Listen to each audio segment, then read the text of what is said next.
Günter Waibel is director of the Digitization Program Office at the Smithsonian, where he oversees policy and strategy for digitizing Smithsonian collections and the implementation of the strategic plan called Creating a Digital Smithsonian. His prior experience was as a program officer for RLG and OCLC research, as well as a digital media developer at the UC Berkeley Art Museum and Pacific Film Archive, and webmaster for the Oakland Museum of California. He's a past board member of the Museum Computer Network and the Association of American Museums Media and Technology Committee. I'm especially pleased to have Günter here this afternoon. He was the last addition to our schedule, and we felt very fortunate to be able to learn of his work. One Sunday recently, I was looking at the New York Times and saw him interviewed, and I thought he'd be an interesting add to this program. The next day, I was listening to NPR and heard him being interviewed on NPR.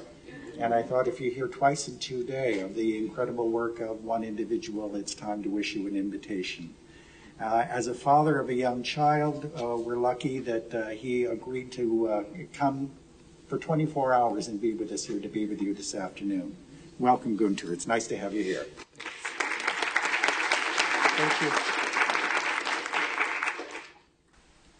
It's a pleasure to be here. This is such a beautiful space. Why are you all up there and not down here? You're so far away. Thank you for being here and still being here. It's been a long day already of sitting and listening to presentations. So I'm going to try to make this as fun as I can for you and share with you about how we're trying to turn the museum inside out and how we're thinking about digitization at a scale that would be commensurate with the Smithsonian scale of collections and resources. Smithsonian is a pretty complex and complicated place. A lot of you will be familiar with this. We're 19 museums and 9 research centers plus the National Zoo. All of them are administered fairly independently, but we also have a sort of central oversight. Altogether, all of these units add up to 139 million collection items. We also have a huge science investment. We have 500 scientists with boots on the ground in over 100 countries around the world. That's something people usually don't remember because they see the Smithsonian as buildings on the mall, but we're also a huge, huge scientific institution and probably behind the scenes operate much more like a research university than like a traditional museum. In terms of access to the collections, if you come and visit us on the National Mall, where most of the museums are, you are able to see less than 1% of the collections on display. If you come visit us online, you will see about 1% of our collections that have been digitized. So clearly there's a huge opportunity here that we're not fully taking advantage of yet, both in the physical and in the online space. As I said, we're facing a great deal of complexity, both organizationally and in terms of the collections, as well as a big question mark next to resources. We're not incredibly well resourced at this point. So the question is, how do you make progress when you are trying to operate at such a large scale, but the resources aren't quite available commensurate with that scale? And our answer to that is you create prototypes. You basically show through small projects or smallish projects what can be done, and then you extrapolate from there and say, look, we've thought this through, we know what the workflows are, we know what the processes are, we've showed you that we can do it, now let's do it at a really, really large scale. And that's what we've done, and that's what I want to share with you. In particular, 2 of these prototypes. One is the one that has generated a lot of press, which is called Smithsonian X3D. This is all about capturing collections materials in 3D using laser scanners or using photogrammetry, taking images of collections objects that can be post-processed into 3D data. The other effort I'm calling playfully Smithsonian X2D. That's not really its name, but I'm just drawing a parallel. And that's basically how can we ramp up traditional digital photography of collection objects, because not everything needs to be in 3D, because not everything has an interesting dimension in 3-dimensionality. So we're going to start by looking at the Smithsonian X3D activity. The idea here basically is that we have cutting-edge technology such as laser scanners, long-range, medium-range, and articulated arm laser scanners that give us the ability to capture data in 3D. We've got communities outside of the museum space that have been transformed by these kinds of technologies, such as architecture, design, Hollywood. I could have also put up here medicine. So lots of fields have been deeply, deeply touched by this technology. And we're now trying to figure out what happens when you put this cutting-edge technology together with a 168-year-old institution, and how do these collide, and what interesting sparks fly. So that was the setup for the experiment. And in order to pull that off, we said, okay, we gotta make sure the tail doesn't wag the dog here. We wanted to engage in a broad set of use cases of applying 3D technology in a museum setting. And we did that by asking all of our museums and our research centers to nominate an object or a scientific mission for 3D treatment. And most of them nominated an object or a mission, and so we created a body of content that's very eclectic, very broad. We have art objects like a cosmological Buddha, which I'll show you later.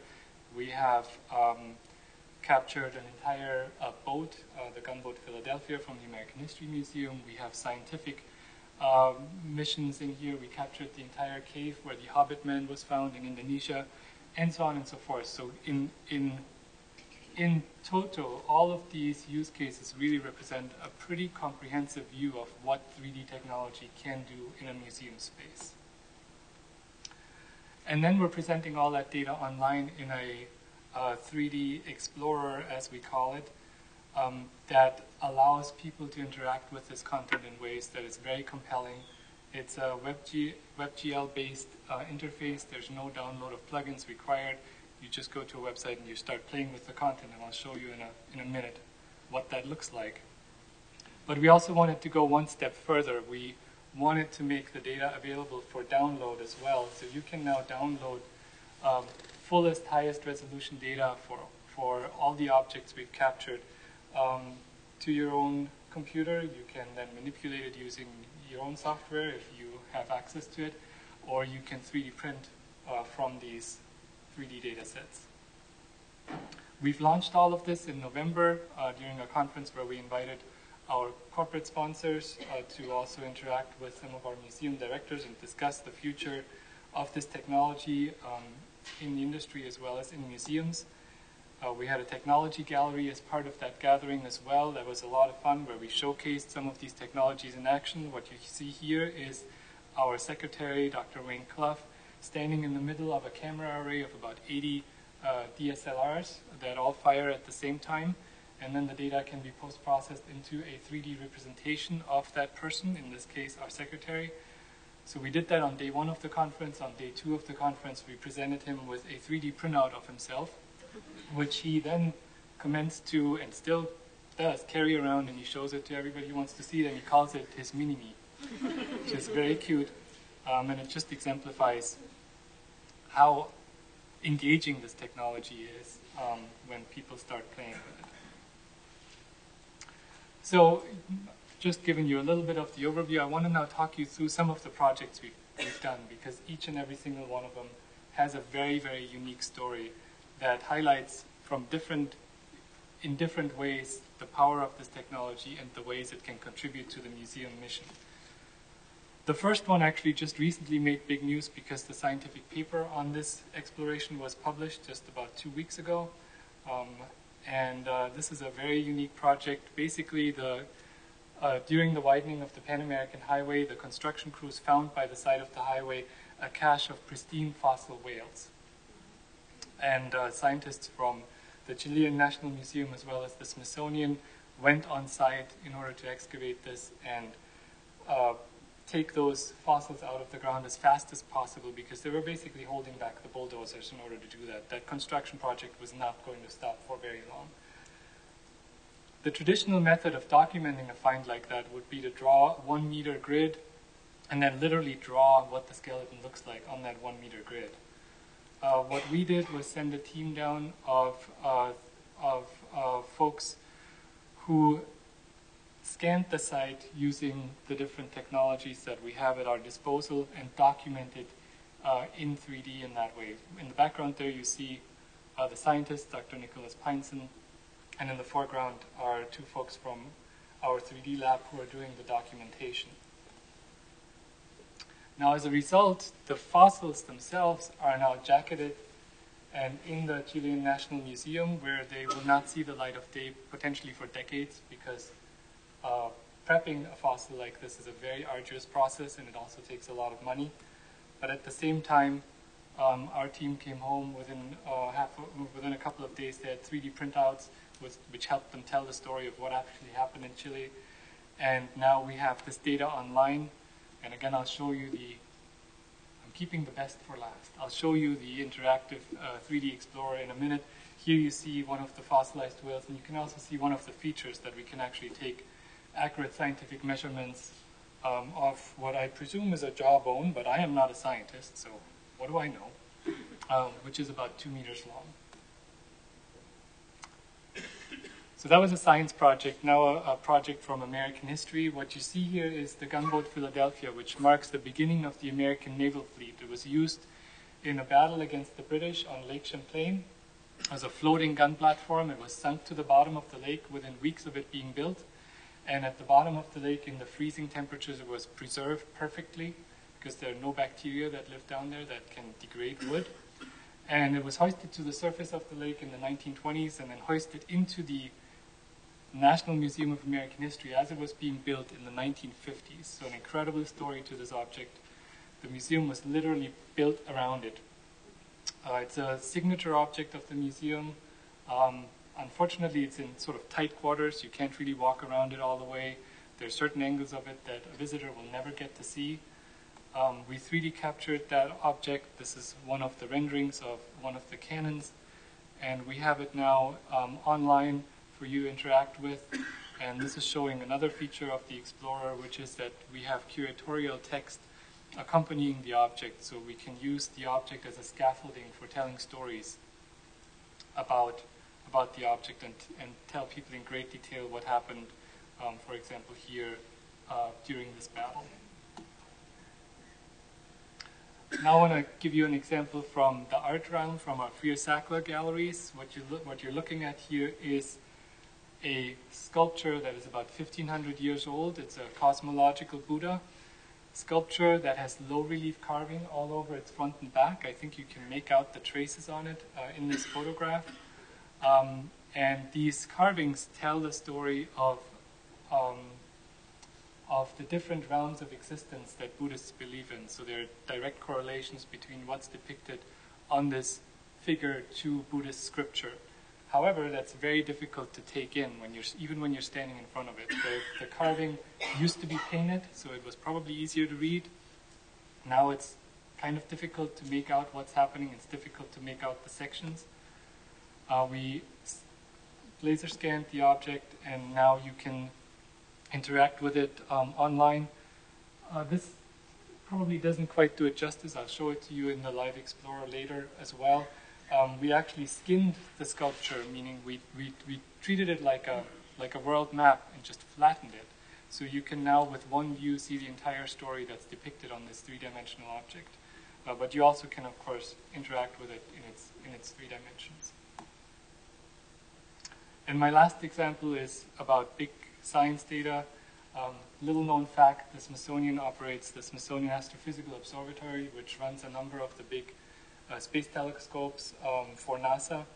So we have a lot of data from deep space, and what you're looking at here is a supernova. So again, I'm not a scientist, so I have these things explained to me. A supernova is in essence the death of a star.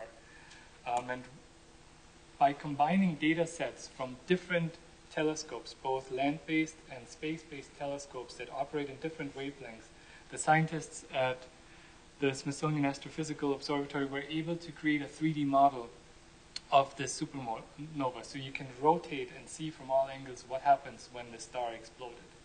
And we've actually 3D printed it, and it's very humbling. You can hold an exploding star in your hand. It's quite the emotional impact.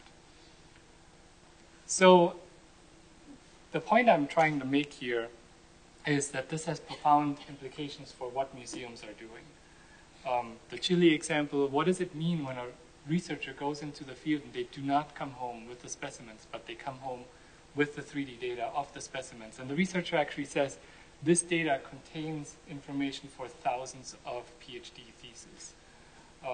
Those are not my words, these are his words.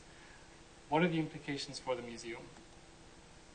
The gunboat Philadelphia, there's the story is slightly sad because we had an act of vandalism. Somebody thought it would be a great idea to jump onto the gunboat and try to steal the cannonball that is on top of the gunboat. And as they were jumping back, trying to jump back with the cannonball under their arm, they broke the siding of the boat. But now that we have this accurate scientific data of what that siding looked like, because we have it scanned, that can now help in restoring the boat. So that has deep implications for conservation, and we've have other really great use cases for that as well. The cosmological Buddha, I think, is a great education use case. This Buddha, we believe, was actually an educational tool. It probably was used in monasteries to teach monks about Buddhist beliefs. And we can now turn it back into that much more efficiently using that data, and I'll show you in a second, of highlighting the different sections that depict different parts of the story and really bring that story home in a completely new way. And last but not least, this is sort of a very quirky use case. We can also use this technology for visualizing very big data that's hard to sort of grasp otherwise. The public reception of all of this was overwhelming and really profound. We had within days, what I gather is a kid from the language take one of the data sets here, the woolly mammoth, download it, and manipulated it and repopulated it into its Ice Age landscape. So that kid went on to a learning journey with this data set and tried to imagine where that woolly mammoth would originally live, and they showed a great prowess in terms of use of the technology to pull that off and reintegrate that. We had a community college in Houston print the Lincoln life masks that we are making available. So we have one life mask that shows President-elect Lincoln. Those are plaster casts. So imagine this, the president sat there with plaster on its face, and a cast was made of that. Then we have another life mask that was taken of President Lincoln a couple of weeks before his assassination. And when you look at both of those next to each other, you realize the toll the war took on this man and how he aged in that very, very short period of time. And this college in Houston printed the two life masks on the day of the anniversary of the Gettysburg Address in order to make precisely that point. So students could trace the furrows on the face of the president and understand the toll that history took. And this is one of my favorite ones. This is Mark Croxford at Penn Charter School, actually using the 3D Explorer, which again I will show you in a minute, to teach in the classroom about complex topics such as, it's such a complex topic that I can't even remember the name right now, aerodynamics, to teach them about aerodynamics and why the wings are shaped the way they're shaped and so on and so forth. So we're starting to see active use in the classroom of this data as well. This is the bragging slide. This really hit the zeitgeist. It really went big on national radio, national TV. It went around the world as an Associated Press story. Every major tech publication had a piece on this. It was a perfect storm. And it was the biggest social media event for the Smithsonian ever. We beat the panda, and the panda gets a lot of social media attention. And this is just an example.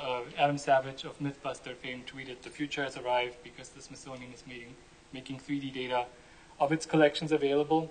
We actually had 15 million impressions on Twitter on the launch day and 25 million the second day. And to this day, if you go on Twitter and you search for Smithsonian 3D, you see that people are tweeting about this every day. We sort of thought that we were on to something big, and we thought carefully about how to document all of this.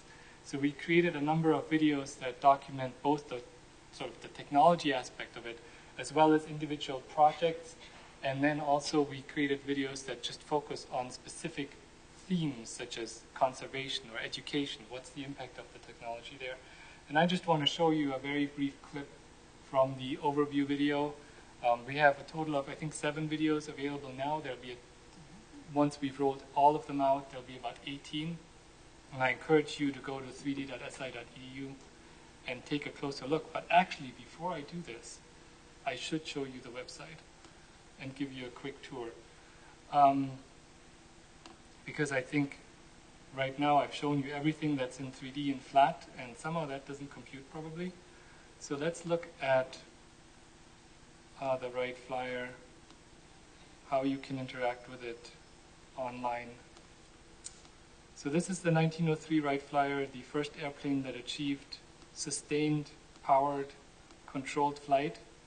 And you can see, obviously, of course, I can rotate this model, but there are a lot of other things I can do with it. And what I want to show you is sort of the storytelling aspect that we've built into this. You can't just rotate this flyer. You can basically now take a tour with one of the world's experts on this flyer, Peter Jacob from the Air and Space Museum, who walks you through different features of it and contextualizes the 3D data with conservation photography that was taken when the Wright Flyer was disassembled. And every time he's trying to make a point, he can rotate the model to the specific area that speaks to the point he's trying to make, such as here, the wing aerodynamics. We have a cutaway where you can see the shape of the wing, which allows this flyer to do what it does, which is fly. And Peter can talk about all the crucial innovations that were necessary in order to make that happen. We can also split the screen. There's a lot of stuff we can do. You can go yourself and explore that. The other thing I want to show you is the Cosmic Buddha again, because I think it's one of our best examples of how manipulation of the 3D data actually makes an object much more legible. So you see the carving front and back. Right now it's already fairly legible. I can make it even better by changing the lighting on the model. Right now I'm making it worse, but you know, if I played with it long enough, I would certainly make it better. But another very neat trick we have is we can manipulate, and this is what always happens here. So I can't access the function I wanted to access because it's off the screen. Let me see whether it works without that. Yes, more or less. So I've just manipulated a setting that's called occlusions. And what that does is it accentuates areas of high curvature, so it really draws out the features of the individual stories that you're seeing, and you can now see them much better than you were able to see them right now, which is the before state. So this manipulation really helps you get at the story of the object. The other thing we did with this particular object, since it has these segments of stories on it, so we wanted to highlight those. So now they're color-coded. So now you can explore exactly what depicts it in a specific section, and the curator again has provided text that walks you through that. So go and have a look for yourself, 3d.si.edu. And now I will show you the video.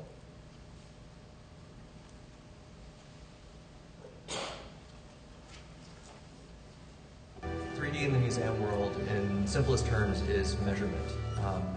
Instead of point-to-point measurement, like you do with a tape measure or with a pair of calipers, we're taking thousands, millions, or billions of measurements that describe the geometry of an object. 3D technology really affords us the opportunity to see an object from all angles, to tell the entire story of an object, front, back, bottom, top. You can create still renders from that 3D model. You can create video renders. You can even take the geometry and replicate it in the physical form using 3D printing technologies or other rapid manufacturing techniques. We've scanned things as small as a euglossine B using micro CT scanning technology. And we've also scanned entire archaeological sites in Chile, Indonesia. You can also use X-ray telescopes that can document objects in deep space at an incredibly vast cosmic scale. Of course, most of the Smithsonian collection lies somewhere in between, and that's what we do most of the time. But 3D technology can be defined very broadly, and what you can capture surprises us all the time. We want to make sure that any technology we bring in is in service of our mission. So what we've done is we've partnered up with our curators, with researchers, with educators, with conservators, and we've put that technology at their service, and we've said, how does this actually further your day-to-day work? And we've created an amazing array of use cases that actually showcase that in all these areas, 3D makes a tremendous impact and can allow people to do more of the things they're already striving to do. The sexy prototype to the more bread and butter prototype. As I said earlier, not everything at the Smithsonian is three-dimensional. Not everything requires or asks for this kind of very high-end, currently very expensive 3D treatment.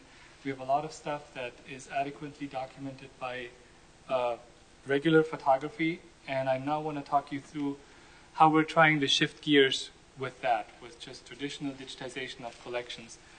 And again, we're taking a prototype approach, just taking briefly a step back. If you have 137 million objects to digitize and you sort of do the math that if you did one every minute, it would take you 270 years, it is very easy to despair. And I think, in a way, we've been paralyzed by these big numbers. And what we were trying to do is show people that there actually is a light at the end of this tunnel. So the way we did that was we've organized 1-week showcases that demonstrate cost-efficient, high-quality, and high-output digitization that anyone at the Smithsonian could replicate. And it's really quite incredible how far you can go with existing technology. There's no magic about this, other than really focusing on workflows and on systems that support this activity in creating high throughput. So just by doing that, we were able to create a prototype that, if you extrapolate it, can create upwards of 100,000 captures a year. That is really quite incredible, and we've invited people from the Smithsonian, from other units to come and witness that, and we get over 100 visitors for each of these prototypes. We've held 3 of those so far. So the reason why this is so amazing is that if we ran 3 of these prototypes year-round, just 3 of them, 3 individual capture stations, we could double the rate of digitization. We could double what all of our 19 museums together are doing right now. So that just shows how the impact you can have with discipline, and if you think about digitization in the way sort of Ford thought about building the Model T. Now you maybe want to ask me, well, Günter, if you're going so fast, aren't you going to lose sight of the quality? Well, actually, we've built quality control into the process. The workstation gets characterized multiple times a day using targets that then get analyzed, not by humans, but by an algorithm. And that tells you whether you're capturing the accurate color, whether the resolution you're targeting is actually the resolution you're getting, and whether you are in focus. So all of these things can be automatically measured, and we make sure that if we're creating lots and lots of data, that the data is actually good data. And here's an example. This is from the prototype we did about 2 weeks ago in the numismatics collection of the American History Museum. This is a proof sheet from the Bureau of Engravings and Printing. This is from the times, the 1818s, between the 1880s and the 1920s, when there was not a single currency, where every state, every other political entities were able to print their own money, and in order to do that, they had to send a proof to the federal government, and that proof needed to be approved.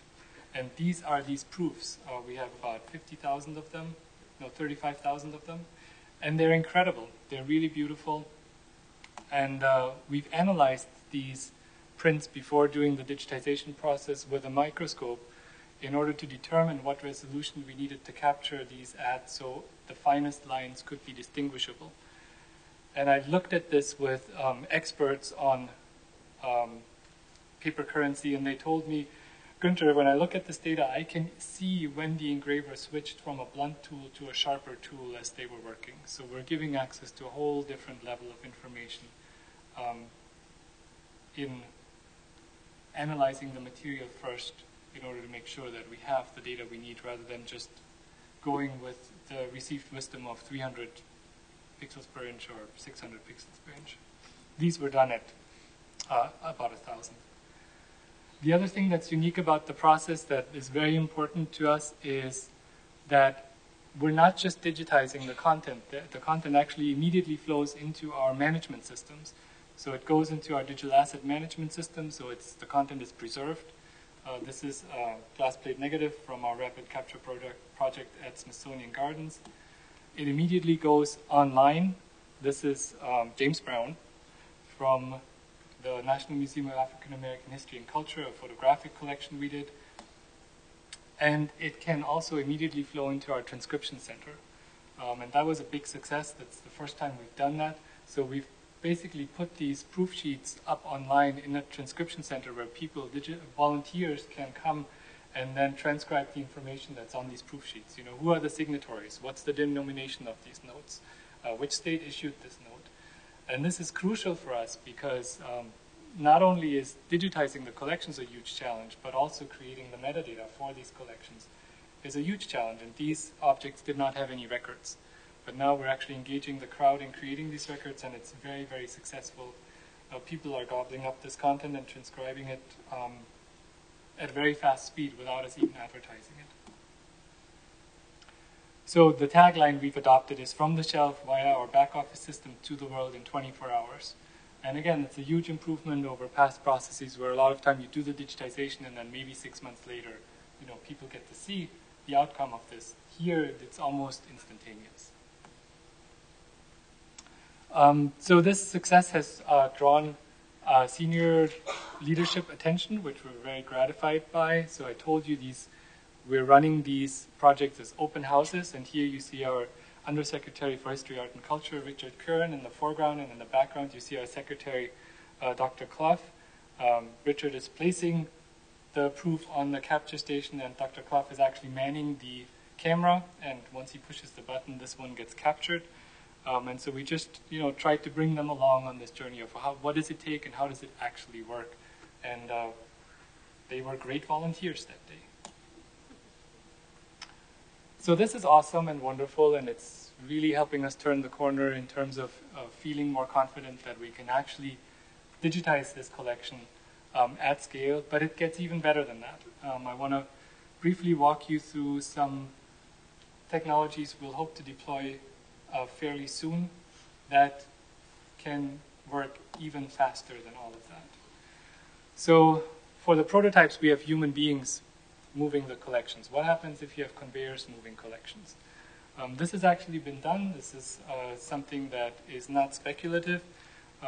In Europe, the Naturalis, which is basically the national natural history collection of the Netherlands, has deployed this technology and to capture botany sheets, and they can create a throughput of 1.8 million items a year. So that is massive, and with that comes a decrease in cost. They can do this at less than $1 per item, which is incredible because, for example, we've calculated for the human-based rapid capture, we spend about $5 to $7 per item. So that's another aspect of scale. You have to make sure you can actually pay for it. And I want to show you a brief video of that. We don't really need the sound for it. Just to show you it's real, it's being used in production setting. There's nothing speculative about it. You see the conveyor move every 4 seconds. It only moves when somebody at the other end takes the sheet off. So it's not autonomous. It doesn't move by itself. There's nothing that ever falls off the conveyor, which is something people often voice as a concern. You also see these little mini targets there. These are for the quality control process. That's again fully automated to make sure that what's captured is actually at the quality that was specified for the process, and this is the automated software that does all of this. And the system also automatically uploads stuff into the back office systems and then moves it online. So again, like our human-based rapid capture pilot, it does everything. It does the entire gamut from quality control to moving the stuff online. So that is pretty amazing, and with a little bit of luck, knock on wood, we're hoping to bring this system to the National Mall later on this year. Now I'm going back to my 3D story.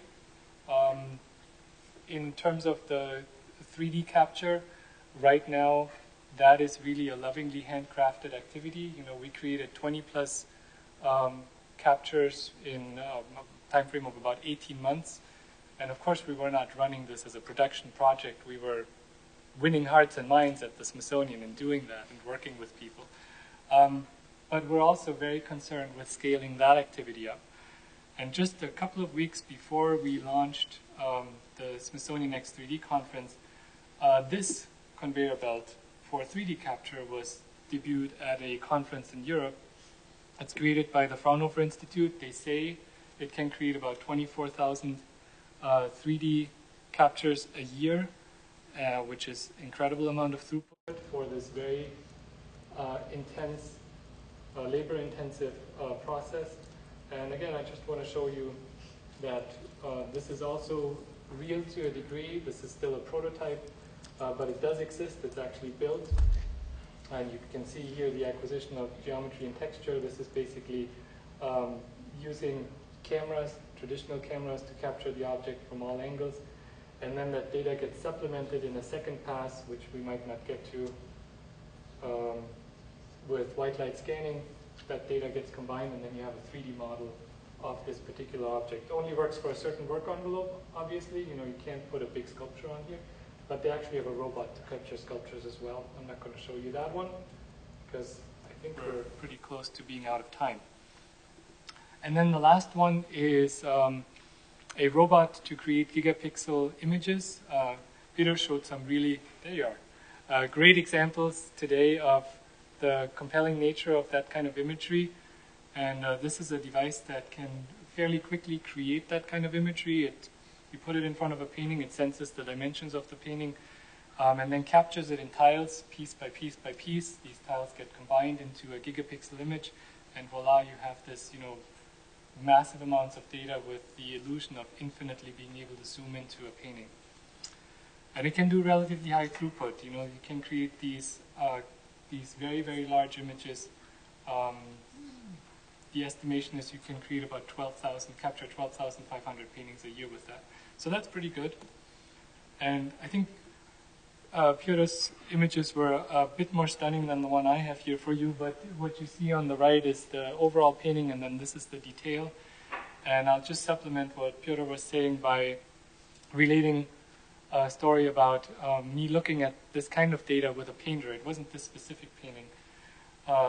It was a different painting, but the painter said to me, Günter, when I look at this, when I look at the way this crack, the ways these cracks are formed, what I can see is how fast the painter moved here, the quality of the paint, and I can now tell you a whole story about how this painting was created, because I have now access to that evidence, and that's pretty compelling. Here's a little video clip that shows this robot in action. You can see it capturing, and now you can see it moving to the side to capture a new row of images. So we've tested this a couple of times at the Smithsonian, and it's a very interesting technology. And here we're actually doing right here we're doing a light test. So there's a light meter in front of these two posters in this instance, because we wanted to prove to ourselves that the light exposure on the object is absolutely minimal. You see these big flashes going off and you think, oh, there's a lot of light going on that painting, isn't that problematic? Well, actually the amount of light in total that goes on that painting is less than a day in the gallery, because these light flashes are actually very low intensity. So I've told you a story about digitization, how we think we can scale up digitization quite significantly if we can find the resources. But the interesting thing is, of course, that's not all you need to do in order to have impact. We also now need to focus on, sort of before we can do digitization, on collections care. Are collections actually ready for digitization? You know, preservation actions on collection may be the thing that now can really slow us down if collections aren't ready, if they are not housed in the appropriate ways. Then all the processes we've devised, of course, can't really bear fruit. And on the other hand, digitization is not an end in and of itself. We have to focus on how does that material get presented online, how can people interact with it, and I've sort of just shortlisted that as education. How do we now, at scale, actually provide meaningful context to these kinds of materials? And I think that is a continuing and ongoing challenge to make sure that we can't only create it, but it can actually be, quote-unquote, consumed in a meaningful and compelling way. And that is where I thank you for your attention, and where I hope I'm on time.